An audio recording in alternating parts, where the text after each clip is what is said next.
know, every story I tell, I was in a very shitty part of my career, and just starting out and just going to this movie and being like, there it is. That's what you want to do. That's exactly what you want to do. There was nothing else like it. The first real people that you see. This cast, I knew everybody in this cast. I knew Richard Jenkins by sight. I did not know who Josh Brolin was. I did not know who Patricia Arquette was. I knew Lily. I knew Mary Tyler Moore. I did not know who Taya was. I don't think I knew who I did know who Ben Stiller was. This was such a spark of like energy, and everybody talks about it. I was sitting there watching it and seeing them name the baby at the end, and just saying like, oh, he fucking did it. That's the thing in the movie, that these people, there's conflict in every scene. The scenes are perfect. There's so much activity in them. There's no, when George Segal and Mary Tyler Moore come up to the front door there, I'm like, here's a throwaway scene. We're gonna leave. We gotta get out. I have to ask a quick question. Any of the actors or anybody say like, how the hell are we not seeing what the car thing worked amazingly well, but that had to be more than just finding the perfect place for it. There must have been a bit of a buy. I've had arguments with people where they're like, you really don't think I see that other car? But did anyone give you a problem with that?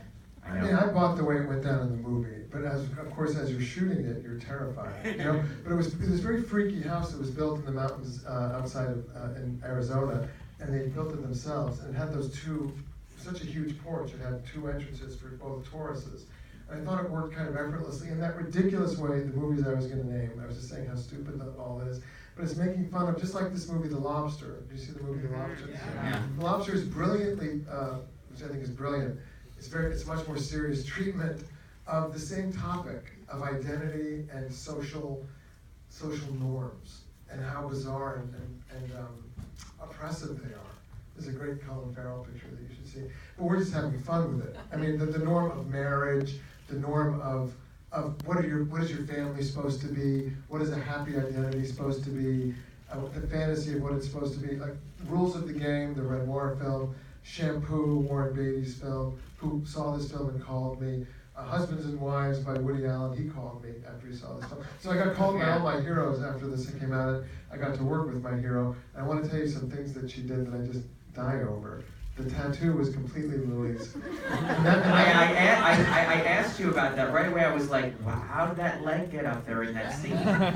Total transformation of a person. You've always played on your normality and your charm, your sort of homey charm, whatever else you want to say about it, like friendliness, like normality. And then there's just like the switch goes on and you just got the leg up there and everything. I did it to surprise Mel, to surprise Ben Stiller. Really? Because he didn't know I was going to, and when I put the leg up, I just did it because she would have that. That's such a great shot. Warren Beatty singled it out. He said he thought the movie was really brilliant, but then when she put her leg up and he saw the tattoo inside her thigh, he said, who is this guy? And I said, well, I'm the guy who got Lily. And then Lily surprised me and everybody when she did it. She kept saying, I'm just going to do a thing with a tattoo. And I said, okay, I don't know when it's going to happen. And then it just happened in the middle of the scene, and it was perfectly timed. Because right when they're revealing themselves to him. I just think that her patient hippie thing, as she's talking him down, doesn't matter what dog it is. Okay, that's the dog. Say, you lose. You know what it is? And I'm not going to talk anymore, and then I want to know about your experience of this film, because that's what everybody really is here to hear, believe it or not. But there is so much circumstances. Every single character is referring to things that are not happening on screen. They are events that have happened in the past. I'm not going to do spastic-colon. There are things that there are things that they always say. I want to talk about that. And everybody has a full life that is not limited to the time that they're on screen, and it just gives it this richness. And there's a mistake that happens, I think, that comes under the mistake of what is likable, where everybody kind of helps each other through the scenes, and people are curious and they're the best friends or whatever. And I just feel like these three-dimensional people, they all have so much confidence that they are so sure of what they're doing, and of course they're all in conflict with each other. Did you know that Alan was going to play your husband before you started, or? I did. I mean, it was a very big deal for me to meet and get these guys, and they all came to my apartment on 99th Street and rehearsed. It was like, it was amazing that Lily Tomlin was gonna use my toilet and my gun control. It was a big deal to me. Did you bring us Purell? And we rehearsed the timing of it again and again, but you should talk. We got two big mouths up I here. don't know I have nothing to say. Okay, well, you said it all with your heart.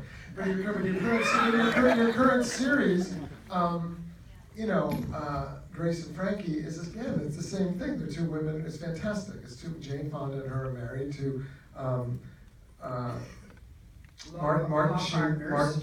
two law partners who come out as a gay couple and leave them. And so they move in as roommates who hate each other. It's like The Odd Couple, which is another one of my favorite comedies. It's just fantastic, you and Jane together. And again, it's playing with these social norms people try to live that are never perfect, and they're often just these blowing sideways disasters.